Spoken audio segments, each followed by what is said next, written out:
I lost around $4,500 trading this week. And in this video, I'm going to show you how that was possible. Before we jump into this breakdown, make sure you like, comment, and subscribe.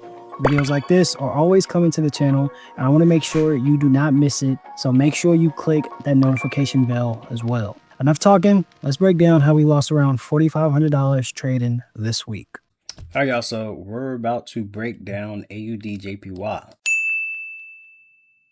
Obviously, you saw that the trade was just completely wrong, which is fine. This is perfectly fine. We're about to break down why. So going to the daily, I'm going to start where I was looking to execute this trade, like the exact moment. So daily time frame, right? On the daily time frame, I saw clear as day that price was in this bearish trend, and you can see how price got back above my recent breaker structure on the daily time frame, treating this area as support. When we're above, price recently got back above, so I was expecting price to pull back down, treat it as support, and then have this continuation move towards the upside. And we know this is an area of support and resistance by simply just looking towards the left and seeing how price reacts when we're underneath, when we're above, and again when we're underneath. So the moment I saw this daily candlestick close above this area of support slash resistance, I then looked for buying positions, just due to the fact that when price is above, we're treating this zone as support. So when we had this candlestick closure, I went towards a 4-hour, and on this 4-hour time frame, we saw clear as day price perform the breaker structure around here. We had this body candle close above this body candle up here, being our lower high. If we draw out structure, we can see how price was in this bullish trend that then turned bearish and then went back bullish due to the breakout of this lower high. And keep in mind, this is all taking place at our daily structure point, that area of support slash resistance. And we can see when price is above on the 4-hour, we're treating this area as support, and when we're below, we're treating this area as resistance, which was an added confluence.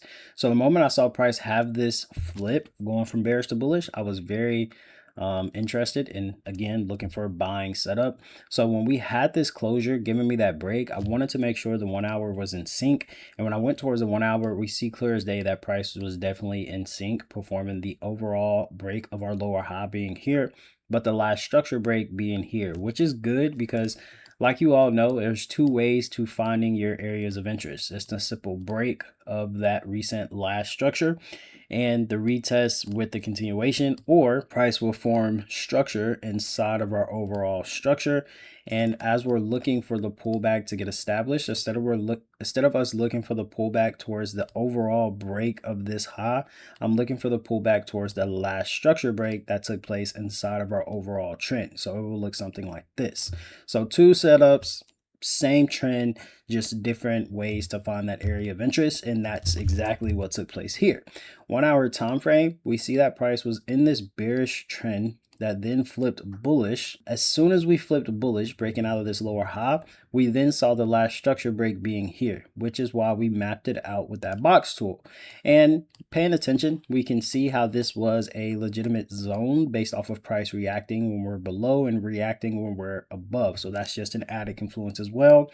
And it's in sync with this daily structure point, as you all can see. If I go back towards the daily, keep in mind, this is an area of where price treats it as support and resistance, and we're above. So this is just added confluences stacking on top of each other. So we have the 4-hour, which is bullish, 1-hour, which is bullish, and we have our 1-hour zone, which is above the daily structure. So everything was looking good. Now it just came down to me seeing price pull back towards the zone on the 1-hour. Like you all know, I want to see price have the break and retest on the 1-hour, and I want to see that happen on the 4-hour time frame. So on the 4-hour time frame, we can see how price looks like it's initiating a pullback just based off of this one bearish candle. When I see a bearish candle, when price recently gives me a break towards the upside, this is a confirmation, or it's a confluence that price wants to initiate the retracement.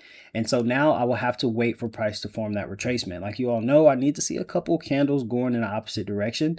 So as I fast forward, we had this huge bearish move happen, which is good. This is a very Very good sign, because looking at it from the 4-hour timestamp, we see clear as day that this is most definitely a retracement getting established. We have two more candles going in the opposite direction, and this is a drastic change as well, going towards the opposite direction. So the moment we had this candlestick closure on the 4-hour, this was good. Yes, we are below this daily structure, but that's completely fine. Why? Because I'm not looking to execute on the 4-hour. Only thing I'm looking for on the 4-hour is the simple pullback, which now is established. So the moment we had this, yes, price is below our daily structure point, but that is perfectly fine. If I go towards the 1-hour, we see how that pullback on the 4-hour has allowed the 1-hour to form a steeper move to allow us to tap back into our entry zone. So now, in order for me to find an entry, I have to wait for the 5-minute. Like you all know, the 5-minute is going to go from a bullish to bearish trend to allow the 1-hour and the 4-hour to again have the retracement in the market. So now, in order for us to have this continuation back towards the upside, I will be looking for the 5-minute time frame to shift from a bearish to now bullish trend, meaning I will have to see price do some move like this. And then once we perform the breakout of this lower high, I would then look for executions above this zone. Why? Because now I see that price is going from a bearish to now bullish trend, allowing us to have buyers step into the market, which can possibly lead price to go back towards the upside. And then two, we're getting back above our daily structure point and as well as our entry zone. So that's something I will be looking for. So if I fast forward towards my entry, you can see how that took place. So the first time price broke back above, this was around, you can see at the bottom of my screen on the cursor, around 4 in the morning. I'm asleep. This is during London session. I don't trade London session. I trade New York session, and then pre-London. Pre-London for me is like around the Asian session. So I look to get into my trades after 7:30 and then latest 11:45, 12 o'clock. Like I said, at this time, I'm not up. So 4 in the morning, I'm not there. If I go towards the 5-minute, however, we can see how the 5-minute time frame had this shift. We see that the break of our highs happened around here. Yes, the first initial break happened below, but we're nowhere close to our entry zone, so I wasn't too worried. The moment price had this continuation move, continuing towards the upside, this is a signal that I did enjoy seeing, because once we perform this break going towards a 15-minute, however, it did not leave us with any type of entry signal. If we go back into replay mode and we do something like this, I'm sorry, y'all, if y'all hear the dogs, they go wild. So we can see on the 5-minute time frame, right? We have the rejection towards these highs, not solidifying the breakout structure. And as I drop towards a 15-minute time frame, we see how we're already left with the bullish engulfing, our entry signal, which is not a confirmation. This is not something that I needed to see, because I want this bullish engulfing to be formed as we're breaking past this 5-minute high. And if I fast forward now towards the next 15-minute candle, we see how we have another bullish candle. This is not a bullish variation because we've already formed the first engulfing signal. So I'm not really interested in entering a trade. This is basically, if I enter now, this is me just having FOMO and entering based off of me already missing the trade and being scared that the trade is going to take off without me. And if I go towards a 5-minute, yes, we can see the breakout structure, but I have to have the confirmed engulfing signal to allow me to enter this trade. I didn't have that. I didn't enter the trade. So again, we fast forward towards our entry. We see price now have this pullback on the 1-hour, initiating the pullback based off of this bearish candle. We're going to tap back into our zone, which we do now. And if I go back towards the 5-minute time frame, we see how price on the 5-minute went from a bullish to then bearish trend to allow that pullback to take place on the 1-hour time frame. And I want you all to keep in mind, I'm not going towards the 4-hour to do anything else. Why? Because the only thing I'm using the 4-hour time frame for in these counter trend scenarios is simply identifying the breakout structure and identifying the pullback in the market. As long as price does not go and break past my higher low being here, or it breaks past that higher high, I'm not really worried about the 4-hour time frame, because I know that we're still in sync, being in a bullish trend. Only thing I'm paying attention to is now the 1-hour time frame, because like I just said, the 4-hour, if I go back and leave that drawing up, actually, we have the 4-hour higher low being here, and then if I go towards the 1-hour, we have the 1-hour higher low being in that same vicinity. So now if price does want to work its way all the way back down here, we're breaking structure, which now puts us out of sync, being in a bullish trend, puts pushes us out of sync looking for buying scenarios in the market. So I wouldn't be interested. So as long as price is abiding by this higher low structure, not breaking it, but respecting it, and then it's still maintaining in a bullish trend, I'm still going to be looking for buys, especially if we're still hovering above our daily structure and then hovering above our entry zone.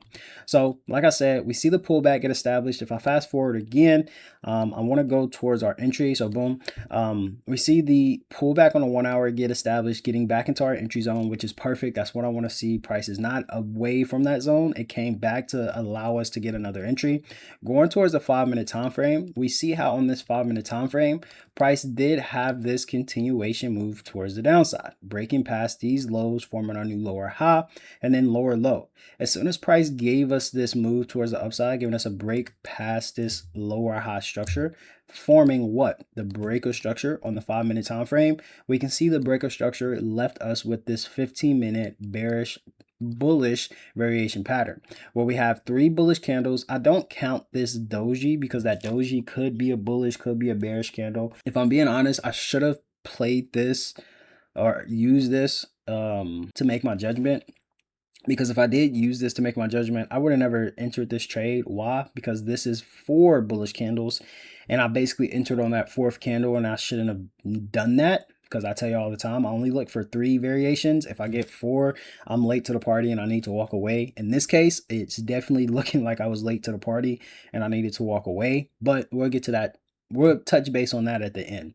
So at the moment, I saw these 3 bullish candles, and on the 3rd bullish candle, not only did we engulf the previous bullish candle, but we also engulfed the previous bearish wick.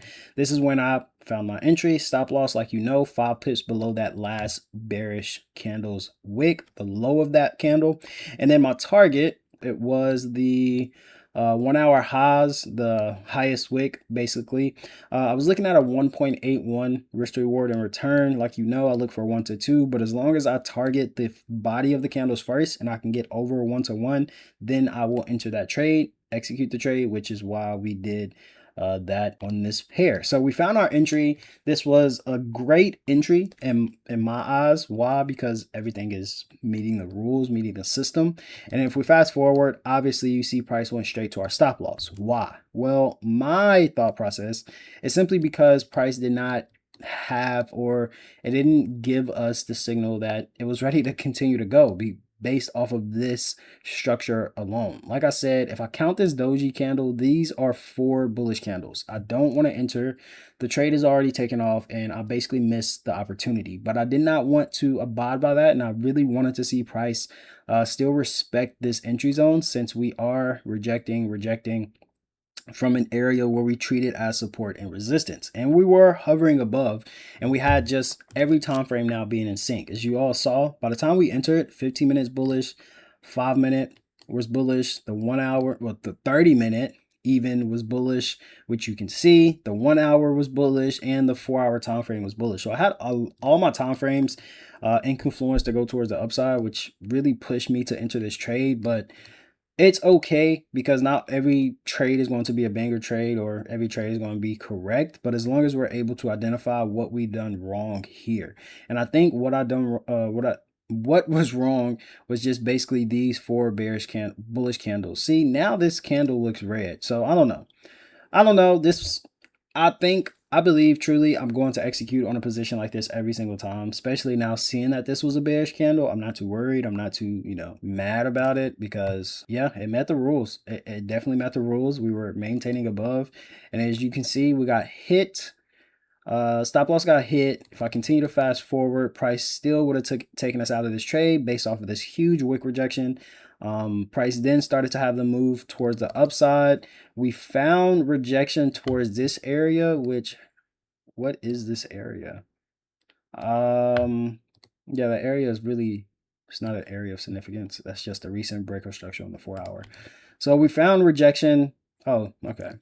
We found rejection towards these 4 hour highs. I should have paid attention to that.